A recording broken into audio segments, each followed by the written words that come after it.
Tetapi untuk perkara atas nama tersangka AN ini belum ada upaya-upaya melakukan satu penggeledahan dan penyitaan. Mungkin dalam waktu dekat tim penyidik akan melakukan hal tersebut. Pak, kejahatan yang dilakukan oleh Harvey itu seperti gimana sih Pak? Korupsinya akan lebih luas dan berjamaahnya lebih banyak atau seperti itu? Suaranya agak bergema ini. Coba diulangi lagi sekali. Pertanyaannya, nggak usah pakai mic dong Mbak. Oke, saya paham. Jadi begini, ini apakah berjamaah apa enggak? Iya. Buktinya kita sudah menetapkan 16 orang.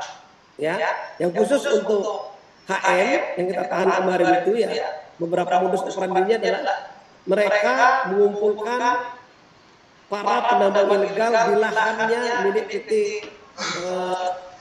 Timah. Ya, kemudian mereka berusaha juga menghubungi beberapa PT yang punya smelter, ya, untuk yang tadi, yang ilegal tadi untuk menyewa smelter dan menyewa peralatan.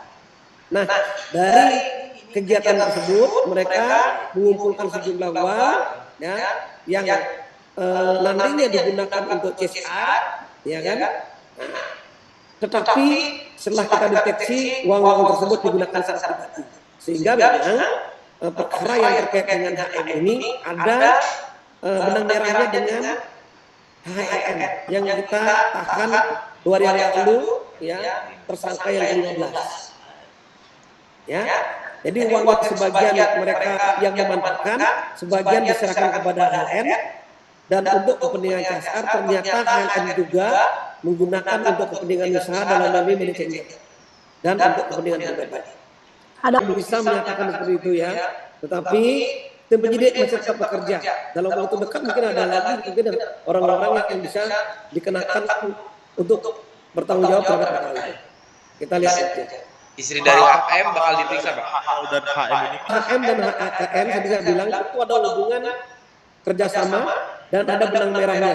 Ya, mereka sama-sama tadi memungut uang untuk kepentingan CSR, tetapi pakaian di lapangan adalah uang-uang tersebut ternyata digunakan untuk kepentingan bisnis dan usahanya, dan sebagian digunakan untuk kepentingan pribadi. Pak, tapi kalau sejauh itu penyidik tidak sampai sejauh itu ya.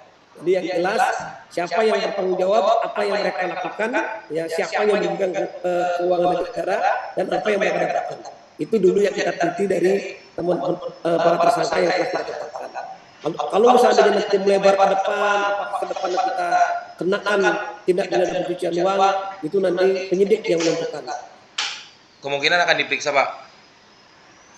Nah, kita belum bisa bicara kemungkinan, karena Puspinkum itu bicara apa yang sudah dilakukan oleh teman-teman. Semua kemungkinan itu bisa terjadi. Kita lakukan satu proses penyidikan sekarang ini adalah penambangan ilegal, ya, PT Timah Tbk di tahun 2015 sampai 2022. Sedangkan keterlibatan daripada tersangka AM ini adalah 2018 dan 2019. Jadi kalau mengenai alat bukti tentu kami tidak bisa menyampaikan segamblang teman-teman media, karena itu adalah konsumsi dari teman-teman penyidik untuk kepentingan pembakasan dan kepentingan persidangan di pengadilan. Satu itu. Kedua, berapa nilai korupsi secara keseluruhan dari perkara ini? Ya, menurut perhitungan penyidik sementara sekitar 271 triliun. Ya, itu termasuk kerugian negara dan perekonomian negara. Jadi penyidik ini menghitung juga dampak terhadap korupsi, dampak terhadap kerusakan lingkungan, dampak terhadap perekonomian di sekitarnya akibat dari penambangan ilegal yang dimaksud oleh teman-teman penyidik.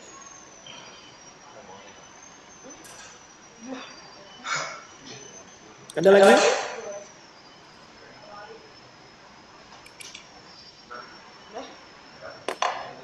Terkait dengan kepemilikan daripada para tersangka, tentu teman-teman penyidik sudah mengidentifikasi mulai sekarang. Apakah diperlukan untuk melakukan proses penyitaan, penggeledahan, atau nanti kedepannya melakukan satu perampasan, nanti penyidik akan menilai itu. Ya, saya pikir semua tindak pidana yang terkait dengan kerugian negara yang begitu signifikan atau terkait dengan TPPU, pasti penyidik dalam rangka recovery aset akan melakukan tindakan-tindakan serupa. Apa yang ditemukan oleh teman-teman penyidik tadi sudah saya jelaskan. Mereka mengumpulkan penambang-penambang ilegal, ya. Kemudian dari penambang ilegal diarahkan untuk melakukan satu penyewaan peralatan proses peleburan timah, ya, di wilayah inti PT Timah Tbk. Kemudian tersangka juga melakukan suatu komunikasi mengkondisikan agar semester yang dimiliki beberapa PT yang ada di sana untuk bekerja sama. Hasil dari yang mereka lakukan itu kemudian menghasilkan CSR yang notabene untuk kepentingan pribadi sendiri oleh KM. Dalam waktu satu minggu ini ya, itu akan dilakukan isolasi dulu, ya, untuk adaptasi mereka terhadap di tempat mereka ditahan. Kemudian setelah dalam seminggu 2 minggu, penyidik akan memberikan kebijakan untuk melakukan kunjungan baik kepada keluarga dan penasihat hukumnya. Berarti pihak keluarga belum ada kunjungan nih Pak ya untuk menemui. Ya untuk saat ini kan belum, karena kan baru kemarin.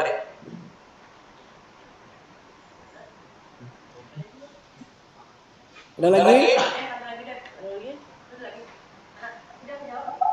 Agenda selanjutnya pemeriksaan seperti apa nanti? Oke, penyidik Kejaksaan Agung ya sampai saat ini telah melakukan beberapa pemeriksaan intensif. Agendanya adalah bagaimana perkara ini bisa selesai digelar, bisa selesai dilakukan berkasan dan cepat dilakukan persidangan. Sehingga dalam waktu 20 hari ke depan, dalam waktu 60 hari kewenangan penyidik melakukan satu penahanan, hampir 2 bulan atau 3 bulan ke depan, perkara ini sudah belum tentu harapannya adalah sudah selesai. Seorang sebagai tersangka, ya, baik didampingi atau tidak, pada saat proses pemeriksaan dia sebagai tersangka, tentu kita menyediakan penasihat hukum.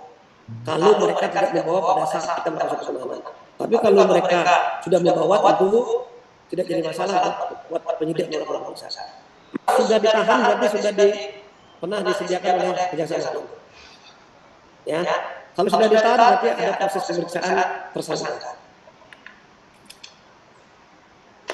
Lalu sekarang setelah dilakukan pemeriksaan yang bersangkutan dan dilakukan upaya penegakan hukum termasuk penahanan, tim penyidik tentu melakukan upaya-upaya proses penyitaan aset tracing terhadap harta benda dari para tersangka. Dalam rangka apa? Dalam rangka aset RPPD. Aset tracing itu apa? Tadi pencarian terhadap harta benda, penyitaan, penggeledahan, ya, termasuk upaya-upaya penegakan hukum lainnya. Penyitaannya sesuai dengan kerugian negara Pak, atau seperti apa Pak? Dengan kerugian. Saya pikir begini, kita akan melakukan penyitaan, ya, terhadap para tersangka ini sebanyak apa yang ditimbulkan kerugian negaranya. Ya, jadi simpang. Yang disita itu adalah berapa yang mereka menikmati, berapa yang mereka manfaatkan kerugian negaranya dari negara, dari tindak pidana timah itu sendiri.